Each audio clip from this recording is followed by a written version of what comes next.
Cómo estar libre de la amargura, por Jim Wilson. Quítese de vosotros toda amargura, enojo, ira, gritería y maledicencia, y toda malicia, y antes sed benignos unos con otros, misericordiosos, perdonándonos unos a otros, como también Dios os perdonó a vosotros en Cristo. Sed, pues, imitadores de Dios como hijos amados, y andad en amor, como también Cristo nos amó, y se entregó a sí mismo por nosotros, ofrenda y sacrificio a Dios en olor fragante. Efesios 4:31. Las Santas Escrituras nos instruyen a abandonar toda amargura. Antes de explicar cómo y por qué esto se debe hacer, es crucial que nos demos cuenta que la base para todas nuestras acciones debe ser guiada por lo que Jesucristo ha hecho por nosotros en la cruz. En todas nuestras acciones debemos ser imitadores de Dios. En el Antiguo Testamento había una mujer cuyo nombre significaba placentera o dulzura. Su nombre era Noemi, y se había trasladado a Israel, a una tierra extranjera con su esposo y sus hijos. Después de 10 años, su esposo y los 2 hijos murieron. Ella comentó lo siguiente a sus nueras recién enviudadas: ¿Qué mayor amargura tengo yo que vosotras? Pues la mano de Jehová ha salido contra mí. Y ella le respondía: No me llaméis Noemí, sino llamadme Mara, porque en grande amargura me ha puesto el Todopoderoso. Yo me fui llena, pero Jehová me ha vuelto con las manos vacías. ¿Por qué me llamaréis Noemí? Ya que Jehová ha dado testimonio contra mí, y el Todopoderoso me ha afligido. Su amargura se enfocaba hacia Dios. Fue Dios quien le había quitado a su esposo. Fue Dios quien le había quitado sus 2 hijos. Guardaba rencor hacia él. Ella responsabiliza a Dios por su amargura 5 veces en estos versículos. Hay mucha gente así hoy en día. No solamente están enojados, disfrutan estar enojados. De alguna manera u otra, les gusta y se alimentan de ello. No sabrían qué hacer si lo dejaran. Su vida ya no tendría sentido. Conocemos a personas así en el mundo y conocemos personas así en la iglesia. Es fácil reconocer cuando alguien está amargado. Lo puedes notar en sus ojos y en las líneas de su cara, aun si la persona es joven. Se le nota en la boca, se le nota cuando sonríe o cuando se ríe. Se puede detectar en el tono de su voz. Se le puede notar cuando protesta diciendo que no está enojada. La amargura ocupa la totalidad de la persona y penetra todo. Aparte de Noemí, hay una buena cantidad de personas amargadas en la Biblia. Por ejemplo, Jonás. En una ocasión el Señor le preguntó: ¿Tanto te enojas por la calabacera? Mucho me enojo, respondió Jonás, hasta la muerte. Jonás pensaba que tenía derecho a su enojo. Me gusta estar enojado, dijo. Dios, estás equivocado en perdonar a las personas. No quiero que perdones a las personas. La gente disfruta sintiendo rencor hacia otras personas, pero las Santas Escrituras nos dicen que abandonemos toda amargura y que mantengamos un corazón misericordioso. He aquí una pregunta clave. ¿Es posible ser bondadoso, compasivo, cariñoso y estar enojado a la vez? Todas estas actitudes se refieren a sentimientos internos. Ser misericordioso implica tener un corazón misericordioso. La amargura también se encuentra en el corazón, pero no es posible tener 2 actitudes diferentes y contradictorias por dentro. Pablo dice que se abandone toda amargura y que seamos bondadosos y compasivos unos con otros. Pero antes de poder deshacernos de la amargura, es necesario comprender lo que es y reconocer que se encuentra ahí. Definamos amargura. Es relativamente fácil ver cuando otras personas están amargadas, pero no es tan fácil reconocer este mal en nosotros mismos. Por eso, es importante comprender la definición bíblica de este problema. Supongamos que un cristiano comete un pecado. Por ejemplo, dice una mentira. Ahora, cuando dice la mentira, ¿se siente culpable o se siente amargado? La respuesta es culpable. Cuando pecamos, nos sentimos culpables. Es muy claro.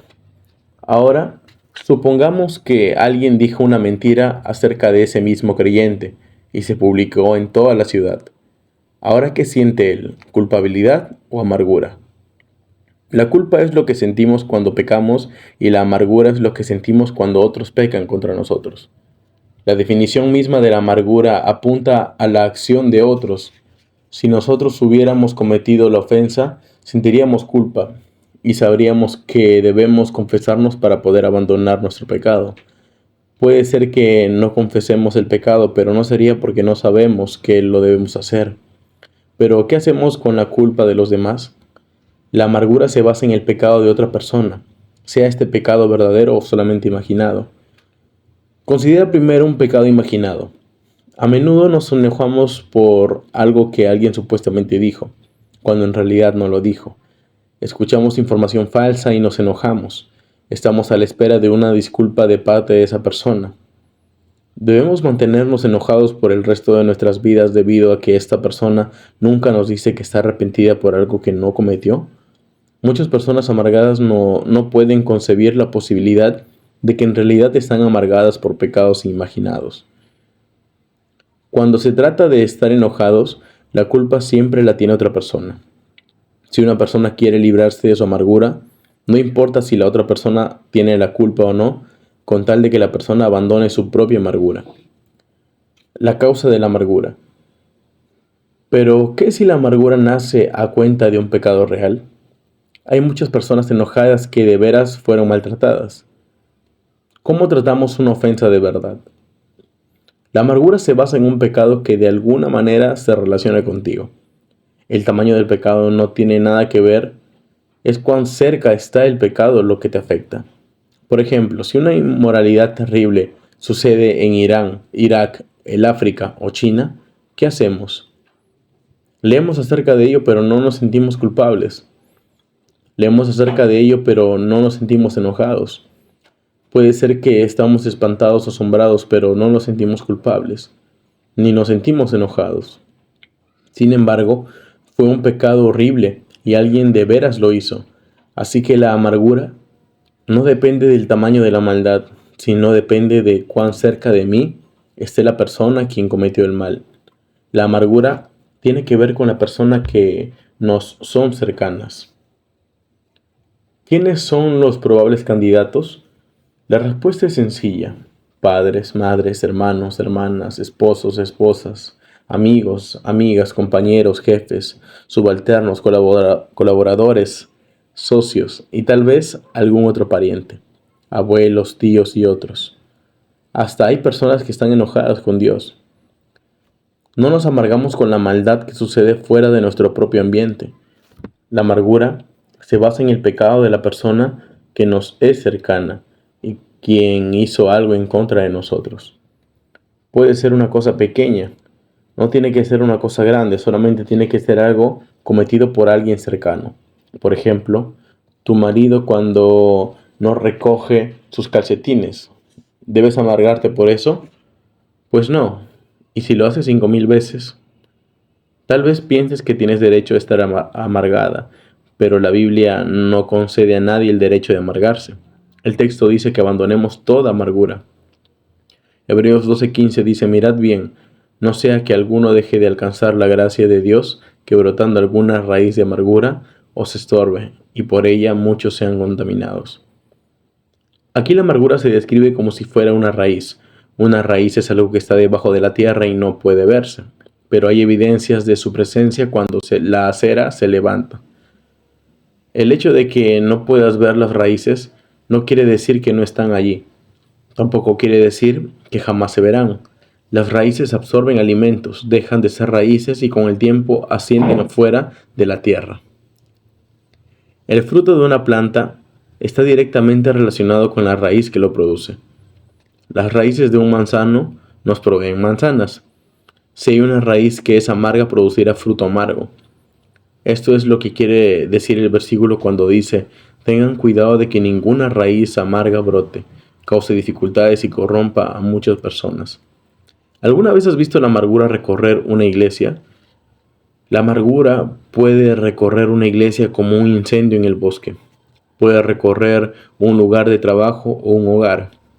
¿Cómo? Cuando alguien decide compartirla.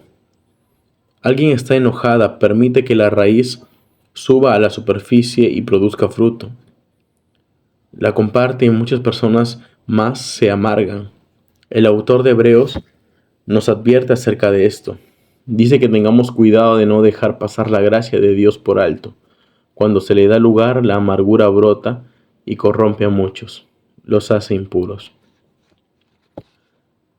¿Qué le sucede a una persona si mantiene la amargura por dentro por muchos años? ¿Qué le sucede físicamente? ¿Puede enfermarse acaso físicamente? Supongamos que tiene cólera hacia algún familiar. Lo ha mantenido por dentro, no la ha compartido con nadie. No ha compartido esto con nadie más. Después de algunos años de mantener la cólera por dentro, comienza un dolor. Va al médico y el médico le dice: tienes razón, estás enfermo, pero tu enfermedad no es de la clase con que yo trato. Voy a enviarte a otra clase de doctor. Lo envía a un psiquiatra. El psiquiatra concuerda. Sí, de veras estás enfermo, le dice. Y sé por qué estás enfermo. Estás enfermo debido a 20 años de amargura hacia tu padre. La has mantenido oculta todos estos años y has podrido tus entrañas. Has mantenido este veneno por dentro y este ácido te ha enfermado físicamente. Así que lo que quiero que hagas es irte a casa y compartir tu amargura con tu padre. ¿Por qué mantenerlo por dentro y enfermarte? Deja que salga. Comparte la enfermedad con todos los demás. El mundo tiene dos soluciones: mantener la amargura por dentro y enfermarse, o dejar que la amargura salga y compartir la enfermedad. La solución de Dios es desterrar la raíz, sacarla, pero esto requiere la gracia de Dios. Un hombre necesita conocer al Señor Jesucristo para poder hacerlo. Él es la fuente de la gracia. Los cristianos no debemos utilizar las soluciones del mundo para la amargura. Cuando los creyentes copiamos al mundo, tenemos dos alternativas muy pobres. La Biblia dice que abandonemos la amargura. No debes tenerla por dentro, ni tampoco compartirla. Entrégala al Padre por medio del Hijo. Santiago 3, versículo 14 y 15 dice: pero si tenéis celos amargos y contención en vuestro corazón, no os jactéis ni mintáis contra la verdad, porque esta sabiduría no es la que desciende de lo alto, sino terrenal, animal y diabólica. Cuando yo era joven, alumnos de la Academia Naval pensaban que las rivalidades y las envidias que observaban serían eliminadas con la madurez. Pensaba que entre más alto subía una persona de rango, más maduro sería y menos sentiría esta clase de cosas. Pero al pasar el tiempo, me di cuenta de que los celos solamente se intensificaban. La amargura solamente se acumula. A menos que se encuentre una solución al asunto, las personas no se vuelven menos amargadas al madurar. Se vuelven aún más amargadas a través de los años. Empeoran más y más. Si mantienes amargura, el resultado será una acción malvada. No proviene del cielo, proviene directamente del abismo y es del diablo. Toda acción malvada resulta de esa actitud. ¿Cómo podemos saber? Como es obvio, la amargura es un problema grave. ¿Cómo podemos abandonar la amargura? Antes de poder abandonar la amargura, tenemos que darnos cuenta de que estamos enojados. ¿Cómo podemos saber si estamos enojados? Aquí hay una regla. La amargura se acuerda de los detalles. Has tenido miles de conversaciones en tu vida, la mayoría de las cuales han pasado al olvido. Pero hay algo que sucedió hace 5 años y aún puedes acordarte de cada una de las palabras que se intercambió. Sabes exactamente lo que sucedió, lo cual quiere decir que estás enojado. Puede ser que se oponga y diga que también es posible recordar con detalles una conversación maravillosa. ¿Es posible? Sí, pero no es probable. ¿Por qué? Porque la memoria se refuerza por repasarlo, repasarlo, repasarlo y repasarlo más. Por lo general, las personas no meditan tanto sobre las cosas maravillosas, pero sí repasan otra vez las cosas malas. He hecho una buena cantidad de consejería con personas que están en el proceso de divorciarse. Conozco a algunos de ellos desde el momento en que se casaron, en una época más feliz de su vida. En el momento del divorcio, no pueden acordarse siquiera de un solo momento feliz juntos. Lo único que pueden recordar es lo que han repasado una y otra vez en su mente. Están enojados. Esto no quiere decir que no tuvieron momentos felices, solo quiere decir que se han concentrado en lo bien que se portaron ellos y lo mal que se portaron los demás. Si alguien tiene un recuerdo muy agudo y detallado por cosas que sucedieron hace años en su niñez o en su juventud, y ese recuerdo de alguna manera acusa a otra persona, entonces es una indicación de amargura, y la solución para la amargura es abandonarla. La solución para la amargura. Una vez en Dallas, Texas, tuve una experiencia maravillosa. Un sábado por la noche hablé en el hogar de un viejo amigo. Antes de ir a Dallas, invité a este hogar a varias personas que había conocido de diferentes partes del país en diferentes etapas de mi vida. Mi anfitrión solicitó que hablara sobre la amargura, lo cual hice. Después una pareja se me acercó. Los había conocido hace 8 años en Pullman, en Washington. La esposa me dijo, tenemos 8 años de casados. El primer año de matrimonio estaba tan amargada con mi madre que descargué mi amargura en mi esposo todos los días. El primer año de nuestro matrimonio fue horrible porque yo continuaba compartiendo esta amargura hacia mi madre con mi esposo. Me dijo que hacía 7 años me había escuchado hablar sobre la amargura y había decidido abandonar la suya. Un día ella se encontró con otra mujer que estaba muy enojada con su madre.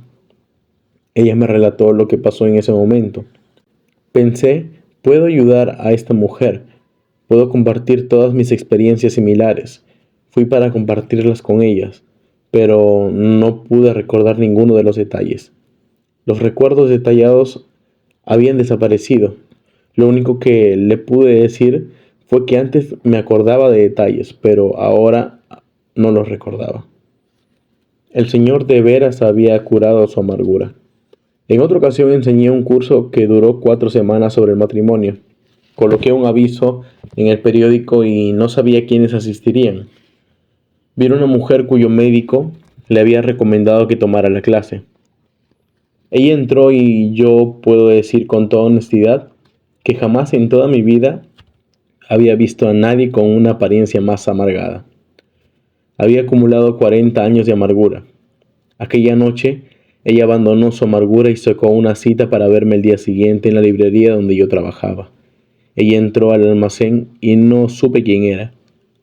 Su apariencia era tan diferente. La había conocido apenas la noche anterior, pero ahora estaba limpia por dentro. ¿Por qué no lo hacemos? ¿Cuál es el problema? ¿Por qué es que no abandonamos la amargura? Si yo digo una mentira, la puedo confesar y ser perdonado. Pero antes de confesarme necesito reconocer la mentira en mi corazón. De la misma manera necesitamos reconocer la amargura en nuestro corazón para poder deshacernos de ella. Desafortunadamente, la tentación es mirar al ofensor. Mire lo que él hizo. Esa es la naturaleza de la amargura. Para poder librarnos de ella, necesitamos preguntarnos, ¿cuál es mi problema? Y luego podremos confesarnos y deshacernos de ella. Quizá pienses, no estoy enojado, es solo que estoy fácilmente herido. Pero los síntomas de ser herido son muy parecidos a los síntomas del resentimiento. ¿Sabes lo que es el resentimiento instantáneo? Puede que contestes, no es amargura, apenas es un sentimiento herido. Pero hay una relación cercana entre el estar herido emocionalmente y el estar resentido. Alguien sufre una herida emocional y se resiente. Hay otra conexión muy cercana entre el resentimiento y la amargura. El resentimiento se vuelve en una amargura profunda. La amargura es apenas el resentimiento que se ha mantenido. Se ha vuelto rancioso y podrido. Se ha conservado y ha empeorado. Los eslabones de la cadena continúan. Hay una conexión entre la amargura y el odio, y una identificación muy clara en la Biblia entre el odio y el asesinato. Lo que estoy diciendo es que la herida emocional puede conducir al asesinato. Alguien puede objetar que esta enseñanza es demasiado fuerte, pero su fuerza proviene de la Biblia. Superando el obstáculo. Es necesario reconocer lo pecaminosa que es la amargura. La persona amarga tiene que reconocer en primer lugar que está enojada y en segundo lugar que esta es una maldad horrible. Reiterando lo antes dicho, el motivo por el cual las personas no enfrentan este pecado es porque piensan que el pecado es de otra persona. El diablo dice, bueno, Cuando él deje de mentir o él deje de hacer esto o aquello o cuando él diga que se arrepiente, entonces dejarás tu amargura. Pero, ¿qué si nunca deja de hacerlo? ¿Vas a estar enojado por el resto de tu vida porque otra persona insiste en permanecer en pecado? Esto carece de sentido racional. Puede ser que digas, lo perdonaré cuando él diga que se arrepiente, pero ni un momento antes. Entonces construyes una barrera de amargura. Si un día él se acerca y te dice, estoy arrepentido, ¿podrías perdonarlo ahora? No, porque la amargura no perdona. Para poder perdonar a esta persona cuando te diga que está arrepentida, es necesario perdonarla antes de que te diga que está arrepentida. Liberarse de la amargura no depende de que alguien te diga que está arrepentido o no. En otras palabras, se abandona la amargura, unilateralmente, uno actuando por sí solo. No importa lo que haga la otra persona. Antes mencionamos que la amargura parece brotar del pecado de la otra persona, sea este un pecado verdadero o solamente imaginado, pero solo parece ser así. En realidad, la amargura es un pecado en sí y no depende del otro. La persona enojada decide amargarse independientemente del ofensor. Y tú dirás, no, él pecó contra mí y cuando me diga que está arrepentido, todo estará bien. Pero esto no es verdad. He conocido situaciones donde se ofrecieron disculpas, pero la persona enojada se mantuvo amargada. Supongamos que el ofensor ya murió y no puede disculparse. Conozco a personas que están extremadamente enojadas y su amargura se dirige hacia sus padres que murieron hace años. Pero la amargura no ha muerto.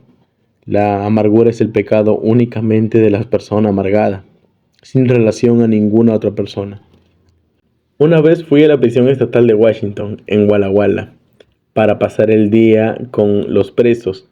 Era la época navideña. Pasé como 6 horas allí. Durante la tarde estuve en la sección de seguridad máxima, hablando y enseñando acerca del evangelismo. Un hombre me preguntó acerca de la posibilidad de evangelizar a los criminales más peligrosos.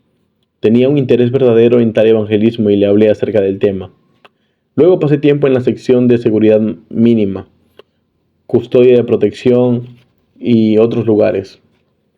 Al anochecer regresé a la sección de seguridad máxima y decidí hablar sobre el tema de la amargura. Pensé que era muy probable que haya personas amargadas allí. El mismo hombre que me había preguntado acerca del evangelismo en la tarde me hizo otra pregunta. Dijo, ¿cómo puede uno abandonar la amargura hacia alguien que golpeó sin misericordia a su hijo de 3 años? Yo le contesté, ¿sabes? Cuando tú abandonas toda amargura, puedes ayudar a esta persona para que no golpee a otros niños. Él me contestó, no, ese hombre no puede ser ayudado. Sí, por supuesto que puede, le dije. No, no. ¿Por qué no? Le dije. Ya no está con nosotros, contestó. Este preso lo había asesinado. Lo había asesinado por lo que le hizo su hijo de 3 años. Por eso estaba en prisión. Pero a pesar de que había matado al hombre, todavía estaba amargado. En otras palabras, la acción que expresó su amargura no lo ayudó a abandonar su amargura. Confesión ante Dios. De la misma manera, el hecho de que otra persona nos diga que está arrepentido no garantiza que nuestra amargura desaparecerá. La única cura que erradica nuestra amargura es la confesión ante Dios debido a la muerte y resurrección del Señor Jesucristo. Esta es la única solución. Tenemos que rehusar a mantener y compartir la amargura con los demás. Hay solo un arreglo que podemos aplicar y eso es confesar nuestra amargura como un pecado. Tenemos que ser tan persistentes en la confesión como sea necesario. Una vez hablé en Monterrey, California, en la Escuela Naval de Postgrado de los Estados Unidos. Había un hombre allí que tenía una reputación como un gran maestro de la Biblia. Era un oficial de la Armada, pero se le había pasado por alto para ser comandante de un submarino. Ahora, él no estaba al mando de un submarino y se sentía enojado. Ese día hablé acerca de la confesión de pecado y la amargura. Después él vino a verme y abandonó su amargura. La mañana siguiente su esposa me dijo, tengo un nuevo esposo. Él había estado enojado con la Armada, pero el pecado era suyo, no de la Armada. Agua dulce. Amy Carmichael escribe lo siguiente en su pequeño libro, Sí. Porque una taza llena hasta el borde con agua dulce no puede derramar ni una gota de agua amarga, sin importar la precipitación del golpe que reciba. Si está llena de agua dulce y se golpea, ¿qué saldrá de la taza? Agua dulce. Si se le da un golpe más fuerte, ¿qué va a suceder? Más agua dulce. Si alguien está lleno de miel, saldrá miel. Si sale vinagre, ¿qué se prueba? Se prueba que en el recipiente había vinagre. En otras palabras, nuestra amargura de ninguna manera se basa en lo que otra persona hizo. Más bien, es el resultado de lo que nosotros llevamos por dentro. Hace muchos años yo estaba trabajando en mi escritorio, en mi dormitorio. Mi esposa Bessie estaba leyendo en cama. No me iba bien en lo que estaba trabajando. Bessie me dijo algo, yo volteé y le solté palabras fuertes.